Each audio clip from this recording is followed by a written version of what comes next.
साष्टांग नमन हे माझे लवजी पुत्रा विनायता भक्तीने स्मजता नित्य आयुता मार्थ साधते प्रथम नाववत्त धुंद दुसरे इतरंदरे तिसरे चूर्ण पिंडाक्ष जवथे ध्वजवत्तते पाचवे श्री लंबोदर सहावे वितद नावते सातवे विघ्न राजेंद्र आठवे धूम्रवर्णते नववे श्री बालचंद्र दहावे श्री विनायक 11वे गणपती 12वे श्री गजानन देवनावे यशी बाला तीन संध्या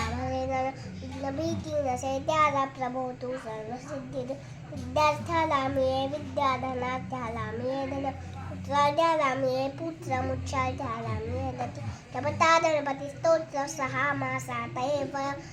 वर्ष पूर्ण होता मिळे सिद्धी पक्षाई नारदाने रचिलेले झाले संपूर्ण स्तोत्र श्रीधराने मराठी पठण अनुवादित ओम गणपती